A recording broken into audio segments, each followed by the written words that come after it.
So I'm going to do a Facebook Live about playing and interacting with babies. It's changed a little bit since last time I did this. About comments, so I hope that if you comment or ask me a question right now, I can see it. Also, I hope you can hear me, because I'm going to be back here. If you can't hear me, maybe you can watch and ask me questions later and I'll answer them on the Facebook group. So this was spurred by a question about Julie, your baby, rolling sometimes and sometimes forgets. So we'll get there. But let me talk some first about... Okay, cool. Hi. Just taking a moment. Yeah, this is a little different than last time I did it. Okay, cool. I'm going to talk some first just about playing and interacting in general. So baby-led play is something that I'm big on. Baby-led play, just kind of baby-led across the board in general. Actually, sorry guys, I'm gonna sit up for this part. Okay, hope you can hear me. Baby-led play, so meaning really letting your baby direct the play. So it's kind of common in our culture to want to teach and to direct play activities for teaching, even for babies. It's not that that's bad or wrong, but there's a way if you kind of approach watching your baby at, like they're little scientists, at what experiments they're making, at their cycle of sensory, noticing something, motor planning, it's called, making an action to do something, and then going and doing it, and then that cycle starts over again. Sometimes it's such a strong urge for us to call out to a baby to get their attention, call their name. But once you know how to kind of watch for this process and really, are they in the middle of something? Is their body judging something, judging the distance, like maybe from here to the toy and they're about to go, or they're kind of pondering just to decide if that's the moment to interact or not. So that's one thing. Also, I encourage a lot of, during playtime, really letting your baby initiate interaction. So bringing your baby, this is my demo doll. I flip between Corey and JJ. I can't decide which one is his name. Named by a parent. Letting your baby initiate interaction. So baby-led play, bring the baby, baby's playing on the floor, be present, stay there with baby, see what your baby chooses to do, and engage, respond, engage as they engage. So they turn to you, turn to them and respond. They initiate interaction and then interact with them. It's not at all wrong to, or bad to, for you to initiate, hey, look at this. It's just also gives some time to really kind of holding back and observing and letting your baby explore and look to you to call you in. It's a little bit of a different take than some approaches. Okay, baby's level. I'm going to come back to that because I'm sitting right now. Baby's level. Okay, on the note of letting baby initiate interaction, also really important is letting your baby turn away. So if you're holding your baby or your baby's playing, or maybe you're doing something really fun and you're engaged and laughing, and then you notice your baby turn away, that's often their brain, your baby's brain, saying, oh, I just need a moment to integrate what's just happened. So they're taking in sensory information. So just let that happen and then let them turn back to you.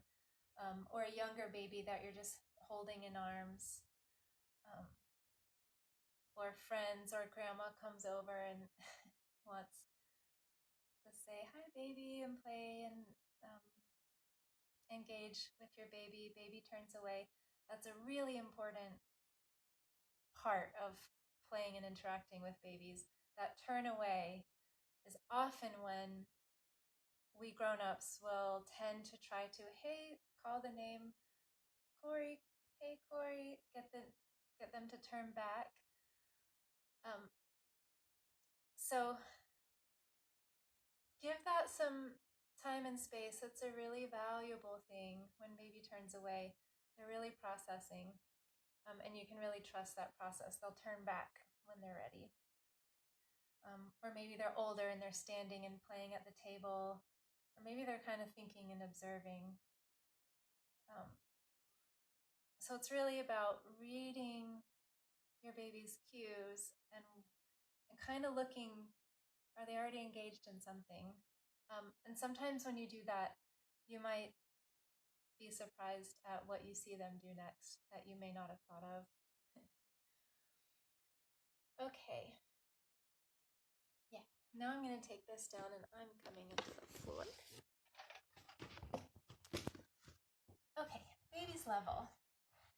Another key thing for playing and interacting with babies, whatever level your baby is naturally on. So what can your baby already do by him or herself? If it's lying down on the floor, front, back, or side, go on down with your baby and just be there together on your front or side if you're comfortable. If your baby is able to get into sitting on his or her own, that's fun. Join your baby there. If your baby is belly crawling or belly scooting, join your baby and do that. If they're crawling on hands and knees, do that. All wonderful ways to engage your baby. So I talk a lot about baby-led motor development, and that's allowing your baby to find sitting and standing and walking on their own without propping them up. But the counter to that, like the, well, what do you do then part is, rather than bringing them up to our level, again, not that it's bad to pick them up and kind of bring them up to eye level, not at all that, but to change our thinking a little bit and bring ourselves down to baby's level. So to do whatever they're doing, kind of join them on the floor. So if it's comfortable for you to be on your tummy, or even if they're not sitting yet, to sit and be with your baby. Sounds super basic, but it has more benefits than you might think. Okay, Julie's question about your baby, your 5-month-old has rolled over but sometimes forgets, and you'd love some play tips. So encouraging milestones, other than just waiting and allowing your baby to find it, there are some gentle ways to engage the patterns they're already doing. So your 5-month-old who's rolling sometimes, midline is something really key that happens at 3 months. It's a milestone at 3 months. It means being able to bring hands and feet to midline, also senses, visual, auditory, bringing everything to the middle, so midline. Midline for rolling, let me see if y'all can see me doing this.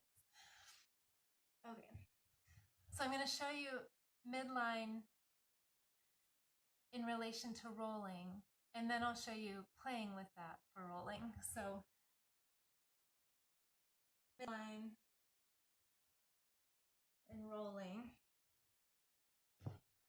There are a million different ways to roll, but if you think about midline, that coming to the center, one thing you can play with in relation to rolling This is an O ball. O and then ball. They're really fabulous. Babies can put their hands through them, can see through them. So one thing to gently play with or engage with around rolling, something they can hold that will hold them in midline on their own, though not forced. So maybe baby can hold this in midline, and then maybe to complement that, if you can organize in yourself to bring the feet up. So maybe you can, if you have the feet and the hands, or not even with the ball, but sometimes you might be able to get the hands and the feet. Another option is this bigger O ball, which they can often hook their own feet into. So you get the idea. Okay. So bringing them to midline, also engaging their senses. So you're here. So also I like to base everything in connection and relationship. So we're not wanting to force a milestone at all or force movement. It's more about tagging along what they're already trying to do with connection. So engaging, talking to your baby, you can kind of go side to side like this together. So this is younger or middle baby, around 3, 4, 5 months, but also midline is a great thing to always come back to. So this type of play, you can adjust it depending on what you feel matches or is appropriate age-wise, but you can keep on doing this on up through the months because midline is just a great reference point. So engaging, hi baby, maybe you sing a song. If you feel comfortable kind of doing this in your body, you can also kind of come down, you come up, maybe go to the other side. So the idea here is just to gently keep that engagement. If you have the eye contact and you're rolling and then they turn away again, that thing about turning away, let it go. Let them reset, come back. In other words, you're rolling together, they look away, don't just keep on going. In this instance, in this situation for display. Okay, so in terms of rolling, this just gets all of them, their whole front and their senses engaged in the feeling of rolling, bypasses reflexive startling if they're trying to catch themselves. And this gets side and back. Another great thing to pepper into, disperse into your play and interaction with baby is side lying. There are some ways to put your baby down on the side and pick them up on the side, but however you do it in general, if you can, or even rolling from the back onto the side, just hanging out on the side is great. If your baby has side, they're gonna have eventually rolling to the front and the back. So in terms of play about rolling, getting from the front to the side is one piece. Another fun thing to do in relation to rolling is, okay, rolling together. So maybe I'm gonna start on my back and I'll show you rolling. I'll start right here. Okay, so you have your baby. You're here together. Be sure you hold so they don't fall. As you roll, you can then lift yourself up over on your elbows and then have a wall here, but you can keep going.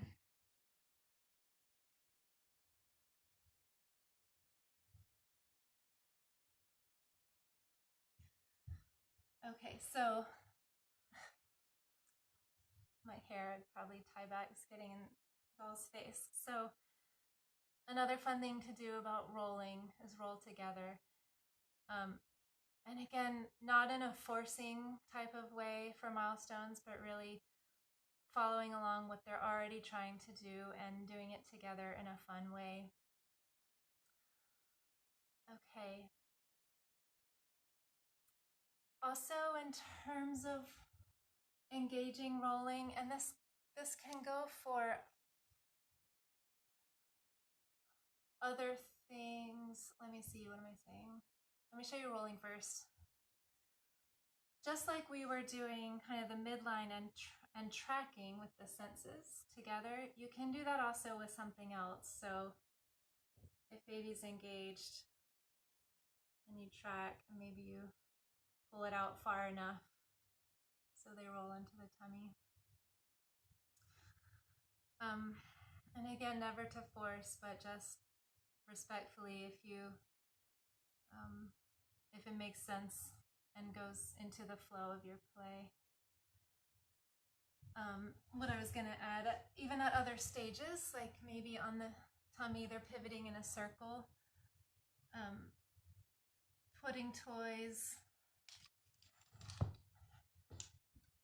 in different places all around so they can turn, push, have a toy, or object. Toys can be overrated sometimes, so you don't need much. And you yourself are a huge attractor, so playing with your baby, putting yourself in different positions, so maybe your baby's here and maybe you sit a little behind or to the side, and that might naturally entice some different types of movement. Okay, what else do I want to say?